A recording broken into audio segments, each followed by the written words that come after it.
Hey there.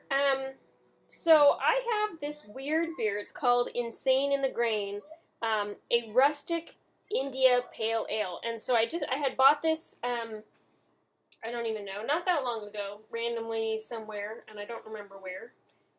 For $9 apparently. Oh, you know what? I bet that I got this at Old Beer in 649. Sorry, I bet I got this at Old Beer in Walnut Creek, which is like a Belgian pub house, basically. Yeah, to Ool. I bet that that's where it's from. But anyway, I don't even know. Can you see in this bottle? This is really weird. I feel like,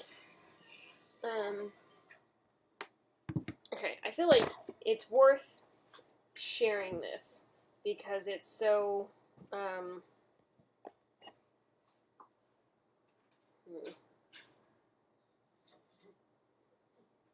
yeah, that works. You see all that stuff floating in there? So this was laying on its side in my refrigerator, and I just picked it up, and it has a ton of stuff floating in it. I mean, not like a little bit of sediment, but straight up a ton of stuff. You can see it's floating around in there, and it's kind of crazy. I mean, this whole bottle, like, that's a pretty big chunk of something I'm about to drink. And so my first thought when I saw that was, okay, well, is this beer still good? I don't even know. And I don't think it was that long. I don't think it was that long ago that I had bought it, and there's no, like, fresh by date or brewed on date or anything. So, we'll see. I'm almost scared to see what this beer looks like.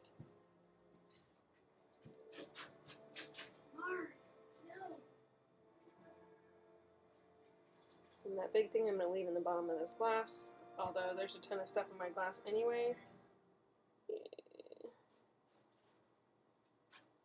There's a lot of stuff in here. It almost smells like a Brettanomyces beer. Brettanomyces. So we'll see. This is definitely a Belgian ale, brewed in Belgium. We'll see. All right, here we go. So I smell it, and it has a sour smell to it. That's what made me say it smells like a Brett beer. It has some maltiness and some hoppiness to it, but almost overwhelmingly like a sour, or like champagne even, or a dry white wine. Grapes. But, so color-wise, it's this pretty deep gold, almost amber, and super hazy because it's got like a whole ton of stuff floating around in there. It did pour with a head. Looks like it's going to be persistent. What was the alcohol content again? We'll never know. Oh, 7.5. Okay. Wish me luck.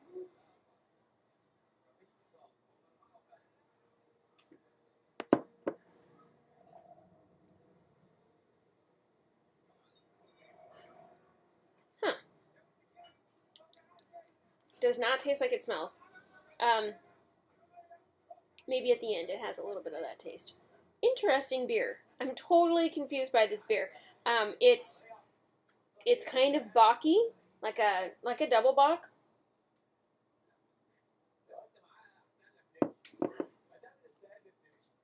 Slightly juicy, malty. It has this nice kind of citrusy bite to it, so the hops is definitely citrus presentation. And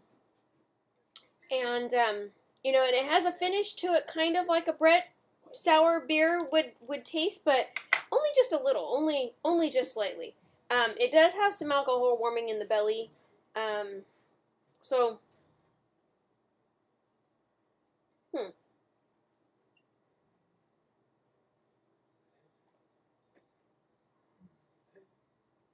I feel like Belgian ales always have this distinct weirdness to them.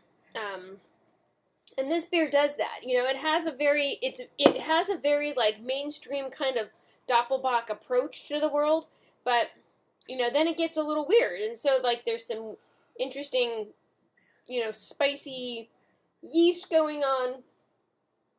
There's some sourness, but like I'm a sour wimp as much as I'm an IPA wimp. No, more so. But it's interesting and it's actually drinkable. Like when I looked at it, I was like, that's weird. But I totally bought it for the name, Insane in the Grain. It's like insane, got no brain. Just to bust out in lyrics every once in a while. But right, and then I'm looking at it in the bottle. I'm like, this is a really ugly looking beer. But it's drinkable. It's good.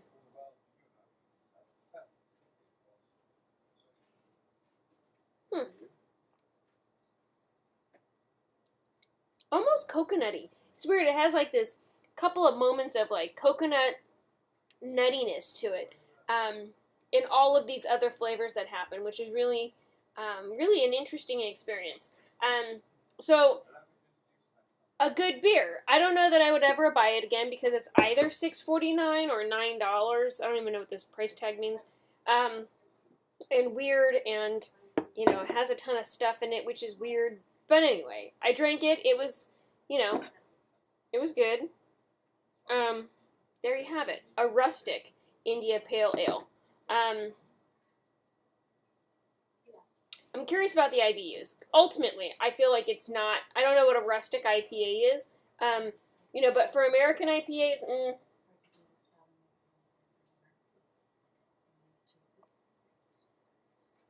not necessarily. It's probably too malty for an American IPA. But there you go. Anyway, drank it, did it. If you have come across this weird beer before, share with me what you thought and where you bought it because it's weird and I don't know where else it would be. Thank you for watching. Have a good night.